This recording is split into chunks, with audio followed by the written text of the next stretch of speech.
Et maintenant, on va accueillir notre ami Adrien de chez Bureau Vallée, parce qu'on a mis en place avec lui pas mal de choses, on a testé pas mal de choses. C'est un peu notre client zéro. Non, mais en fait on teste beaucoup de choses. Ce qui est intéressant en tout cas avec Adrien, c'est que quand on a travaillé ensemble au départ, on a commencé presque de zéro, parce qu'il n'y avait pas forcément de capacité de mesure. Aujourd'hui, on va en parler ensemble. Et du coup, il a voulu tester plein de choses, il impulse beaucoup de choses sur le digital et vraiment est ouvert sur des tests. Donc là, c'est le premier à tester les campagnes locales en France. C'est un risque aussi à prendre, hein, parce que quand on a un gros réseau de franchisés, un gros réseau de magasins, c'est un vrai risque. Donc je te laisse présenter un petit peu Bureau Vallée et ta vision du marché. On parlera après de ce qu'on a fait ensemble. Ok, bonjour à tous. Alors Adrien Perrol, je suis le directeur communication, digital et services, et je m'en arrête là, de Bureau Vallée. Bureau Vallée, c'est 350 points de vente, une cinquantaine en propre et le reste en franchise. Principalement en France, mais on est aussi présent en Espagne, en Belgique, à Malte, en Italie, au Maroc, au Cameroun, et on ouvre un nouveau pays tous les 2-3 mois, avec des trucs un peu exotiques, Madagascar, l'île Maurice. Sur la partie, voilà pour petite présentation de l'enseigne, on est en croissance, et quand je vois le premier rang qui a tous, vous avez tous un cahier et un stylo, je me dis que j'ai de l'avenir devant moi, parce que je ne l'ai pas dit, oui, on est des vendeurs de fournitures de bureau, au sens large. Tout ce qui est sur un bureau ou à côté, on le vend. Donc on vend le PC, on vend l'imprimante, on vend les cartouches d'encre, on vend les cahiers, les stylos, on est très fort au moment de la rentrée des classes. Il y en a aussi une partie, ce qu'on appelle imprimerie, photocopie. Je fais un petit zigzag sur la présentation d'Evermaps, sur deux points clés qu'il faut retenir. C'est Google My Business, c'est une boucherie. Quand vous vous en occupez, le trafic point de vente, la visibilité de vos points de vente augmente considérablement, et c'est gratuit.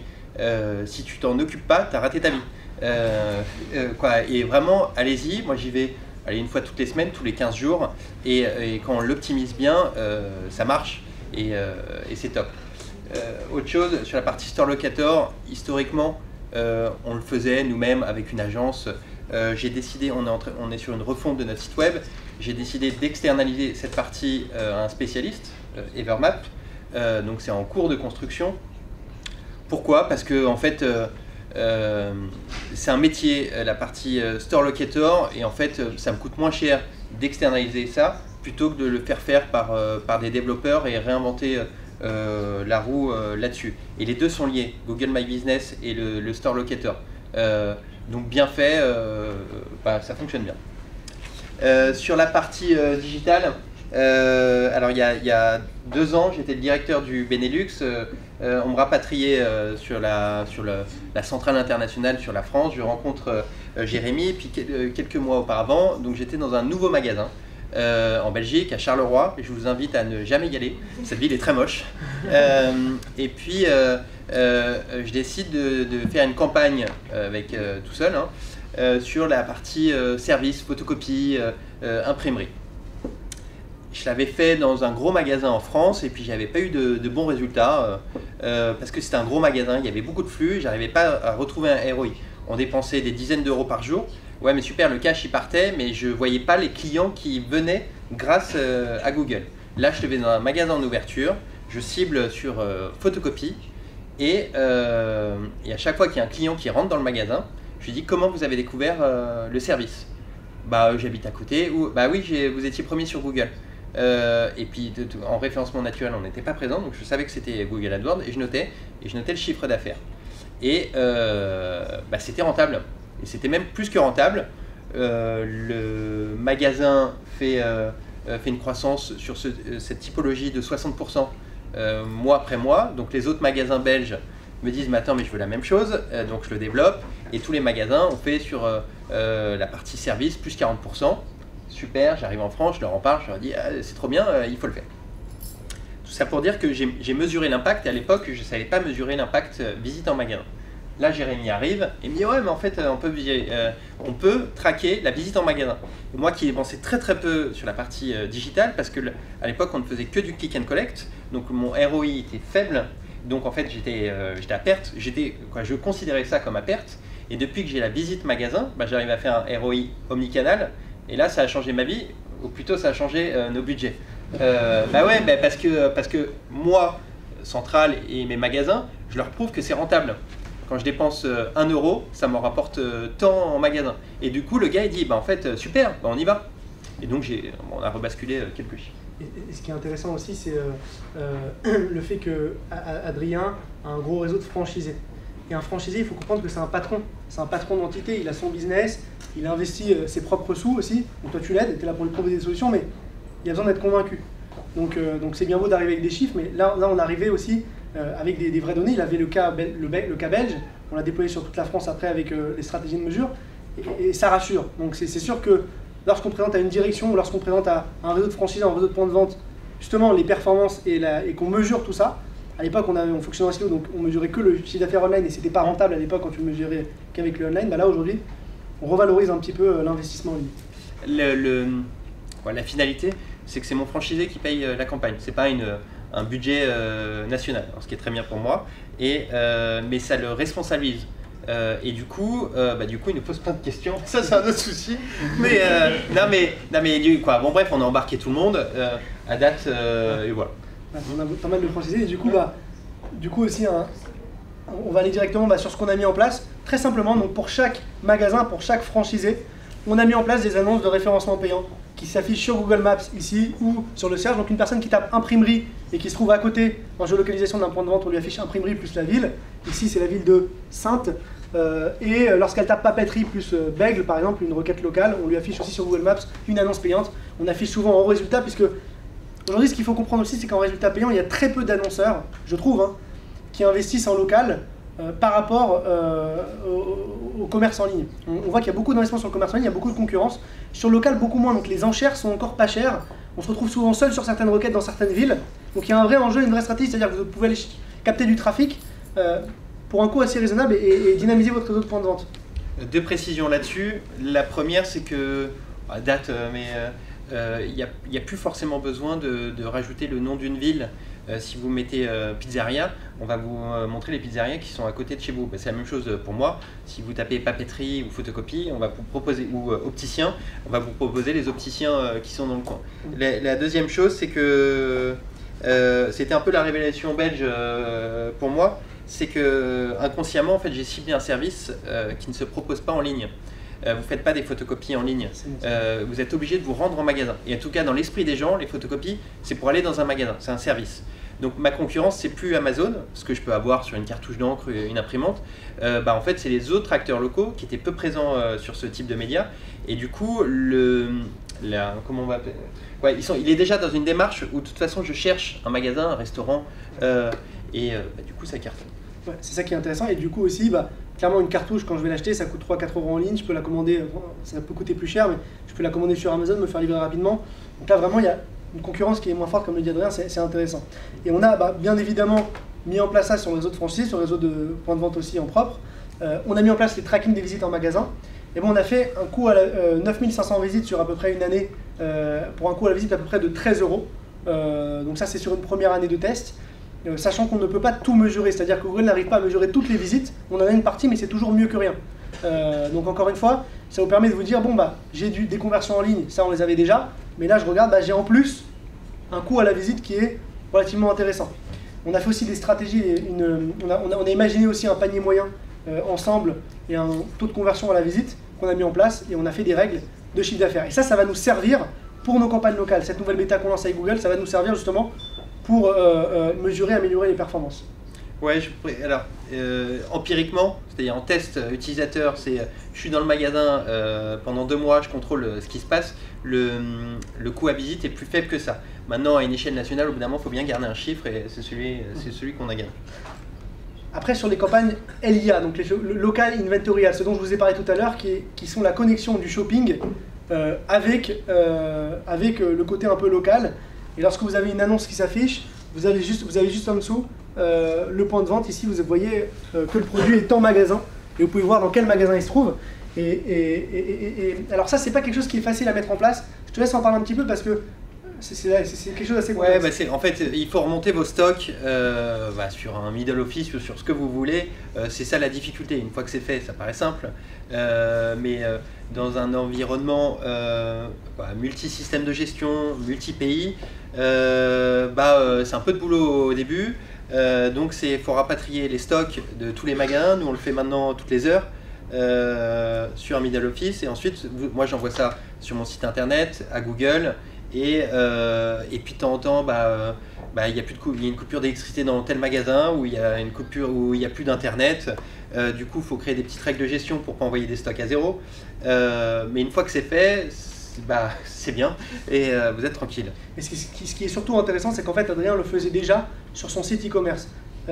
Moi j'aimerais que tu parles un petit peu de cette particularité, parce que de comment tu utilises au final le digital plutôt comme un outil qui est au service des magasins, et c'est-à-dire que dès le départ tu as une vision où ton site e-commerce au final c'est un site qui était orienté sur du click and collect, donc on se rendait en magasin pour aller chercher le produit, et qui était au service des franchisés et au service du réseau physique.